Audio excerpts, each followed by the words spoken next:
Merci beaucoup, MC, pour cette généreuse introduction. En tout premier lieu, laissez-moi dire félicitations aux gradués. Il faut les applaudir aussi.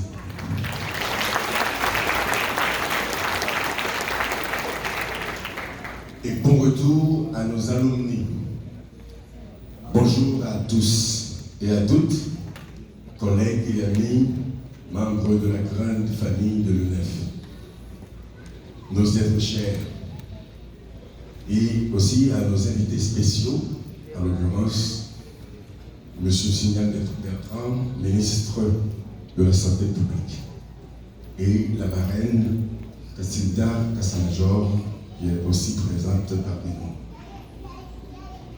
C'est un honneur et un plaisir de m'adresser à vous ce matin et d'offrir quelques réflexions comme je me dirige vers la fin de ma deuxième année comme recteur de l'UNEF.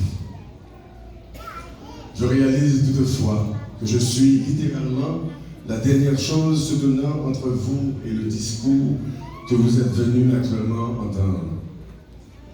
Donc, quoique je ne puisse promettre d'être attirant ou éloquent, je peux au moins promettre d'être miséricordieusement bref.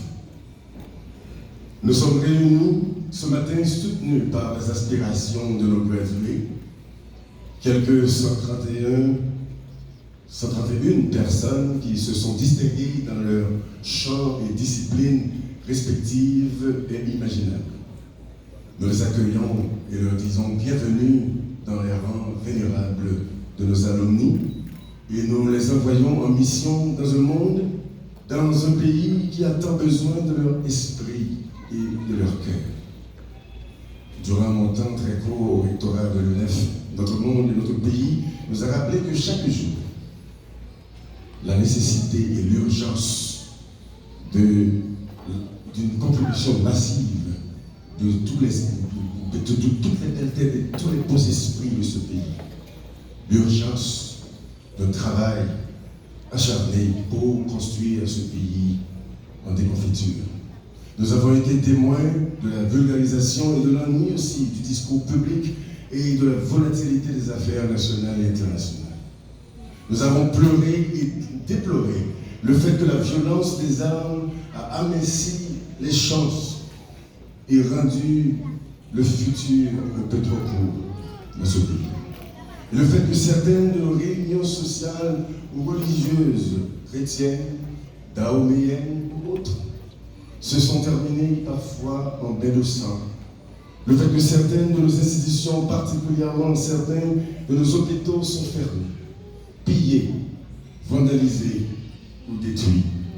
Nous avons continué à affronter la menace existentielle que représente la violence des gangs, le changement climatique, la destruction de notre biodiversité et de notre environnement.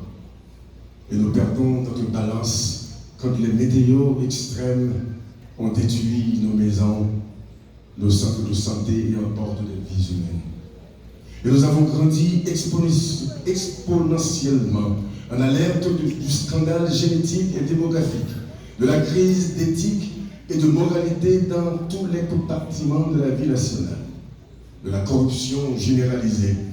Et nous avons lutté avec nous-mêmes pour considérer comment des institutions, l'UNEF parmi elles bien sûr, peuvent prévenir et sanctionner le comportement qui menace les individus et affaiblissent les communautés. Pour être sûr, il y a beaucoup de choses dans ce monde, dans ce pays qui nous troublent l'esprit de manière ponctuelle. Mais il y a encore beaucoup plus qui nous renouvellent chaque jour la cause et la raison de l'espérance d'un avenir meilleur. Et c'est cette espérance, en est l'âme de même meilleur, la volonté de voir le monde à la fois comme il est et de considérer la manière d'aider à le rendre meilleur. Ce qui est en quelque sorte l'esprit qui anime et définit cette université qui nous réunit ensemble aujourd'hui. Depuis que je suis arrivé à la tête de l'UNEF en février 2024, j'ai vu et compris la valeur de la connaissance et de l'éducation mise en œuvre dans le monde j'ai vu le bien qui est fait par nos professeurs et nos étudiants, par nos alumni et notre staff et nos amis. Et j'ai vu les expressions de compassion, de patience, de gentillesse, de sagesse qui m'a ému profondément. J'ai eu le privilège de participer à la cérémonie de collation de grade à la faculté de sciences infirmières de Léogane en janvier de l'année en cours, et plus récemment à la cérémonie de graduation des étudiants de PTI et OCAI.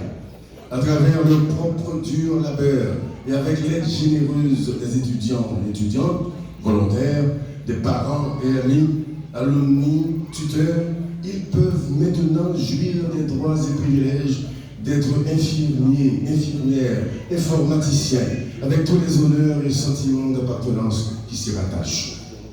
C'était vraiment une cérémonie inspirante. En des temps comme ceci, où beaucoup de gens sont exaspérés par les profondes crises sociales, économiques, politiques et écologiques de notre pays, quand notre politique semble si dysfonctionnelle, nos gradués sont en train d'embrasser la cause du service public en devenant des médecins par centaines. Le monde a besoin d'eux et leur volonté de servir dans le champ médical me donne l'espoir. Comme vous devez le savoir, l'année dernière, j'ai beaucoup voyagé pour rencontrer des personnalités de marque. Et en l'occurrence, le secrétaire général du CROAC à New York, donc, que nous pouvons appeler The College and Universities of Anglican Communion, un consortium d'institutions d'enseignement supérieur œuvrant dans la formation des cadres dans tous les domaines scientifiques et technologiques à travers le monde. Le NEF a la chance de faire partie d'un